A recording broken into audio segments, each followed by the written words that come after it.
بسم اللہ الرحمن الرحیم۔ السلام علیکم عزیز طلباء و طالبات، امید کرتی ہوں کہ آپ لوگ بخیریت ہوں گے اور اپنے ایگزامس کی تیاریوں میں مصروف ہوں گے۔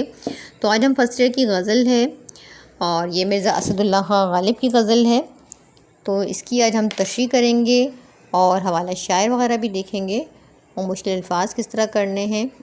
لیکن اس سے پہلے کہ آپ اپنے چینل کو سبسکرائب نہیں کیا یا آپ چینل پر نئے ہیں تو جلدی سے جا کر مہر اجالا اکیڈمی کو سبسکرائب کر لیں اور ساتھ میں لگے ہوئے بیل کے آئیکن کو پریس کرنا ہرگز نہ بھولیے گا، تاکہ آپ کو اس طرح کی نئی ویڈیوز کا نوٹیفیکیشن ملتا رہے اور آپ اس سے استفادہ کر سکیں اور اپنے دوستوں کے ساتھ بھی شیئر کریں تاکہ وہ بھی اس سے فائدہ اٹھائیں۔ تو یہ غزل نمبر 2 ہے اور شعر نمبر 1 ہے۔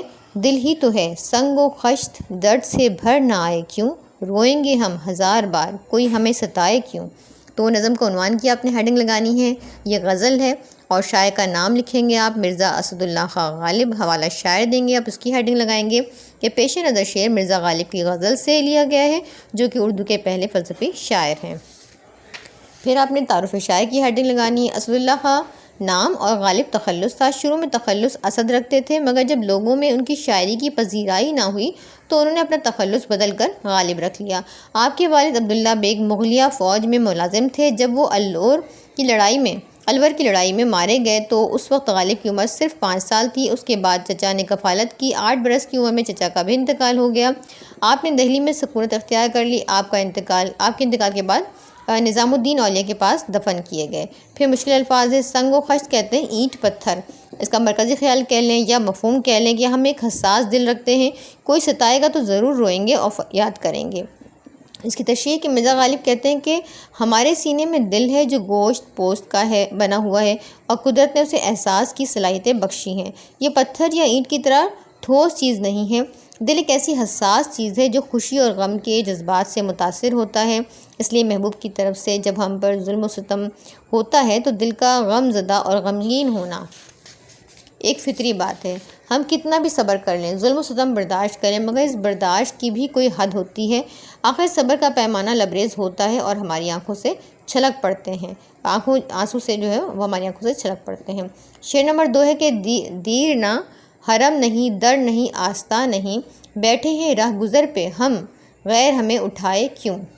مشکل الفاظ ہے۔ دیر کہتے ہیں مندر یعنی بت خانہ، کلیسا وغیرہ جہاں پہ عبادت نہیں کی جاتی، غیر مسلموں کی عبادگاہ کو کہتے ہیں۔ حرم کہتے ہیں مدینہ منورہ اور ان کی گرد چند میل کا جو علاقہ ہے نا وہ حرم کہلاتا ہے۔ در کہتے ہیں دروازہ، آستہ کہتے ہیں چوکھٹ۔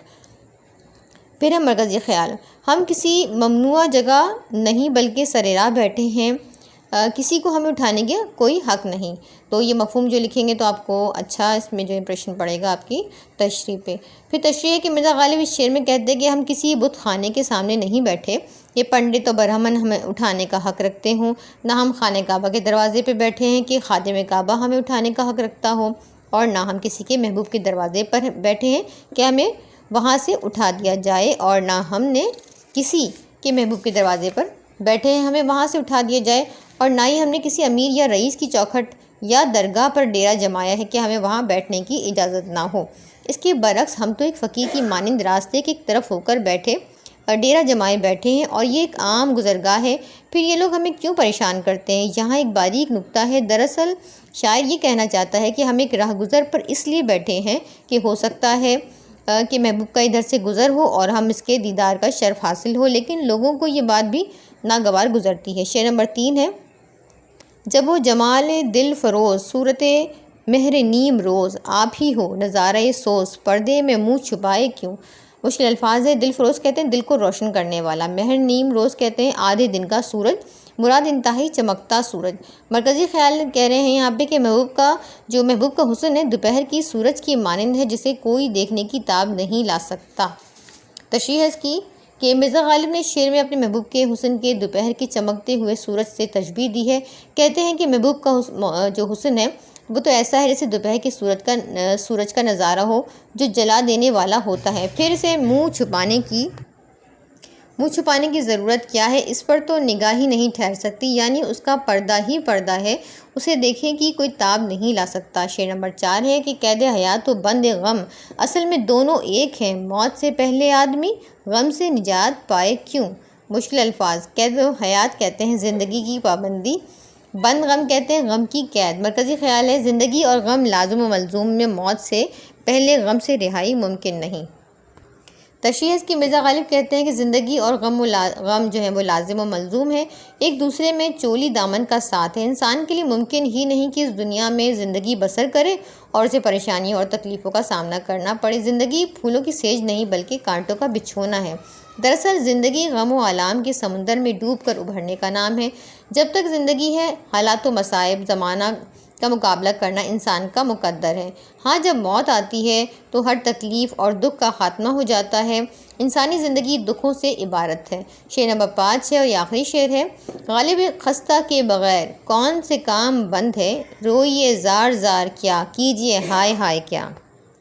مشکل الفاظ ہیں۔ غالب خستہ کہتے ہیں بوڑھا غالب، کمزور غالب، مرکزی خیال کہہ لیں یا مفہوم کہہ لیں، کسی شخص کے نہ ہونے سے دنیا کا نظام رک نہیں سکتا۔ تشریح مرزا غالب نے شعر میں اپنے آپ کو مردہ تصور کر کے اہل دنیا سے خطاب کیا ہے کہ غالب دنیا سے رخصت ہو گیا تو کیا ہوا؟ وہ ایک پریشان حال اور بدحال و کمزور شخص تھا۔ تم کیوں اس کے غم میں ماتم کر رہے ہو؟ کیوں زار و قطار رو رہے ہو؟ کیوں واویلا کر رہے ہو؟ کیا اس کے بغیر کاروبار دنیا رک گیا ہے؟ کیا دنیا کے کام بند ہو گئے؟ نہیں، ایسا ہرگز نہیں ہے، بلکہ زندگی کا کارواں بدستور جاری و ساری ہے۔ دنیاوی کام کاج اسی طرح ہو رہے ہیں، اسی لیے تمہارا رونا دھونا اور چیخنا چلانا بیکار ہے۔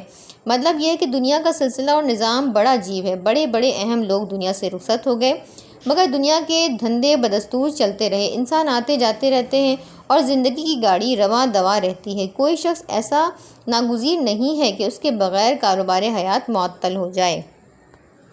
پھر یہاں مشقی سوالات میں ہے، درست جواب پر نشان لگائیے۔ سنگ و خشت کے معنی ہیں اینٹ پتھر۔ لفظ زیر کے معنی ہیں غیر اسلامی عبادت گاہ۔ مہر نیم روز کا مطلب ہے آدھے دن کا روزہ۔ غالب کی غزل میں خستہ سے مراد ہے ٹوٹا ہوا۔ محاورہ منہ میں زبان رکھنا سے مراد ہے بات کرنے کی جرأت کرنا۔ تو امید کرتی ہوں کہ آپ کو ویڈیو اچھی لگی ہوگی۔ ویڈیو کو لاسٹ تک دیکھنے کا بے حد شکریہ۔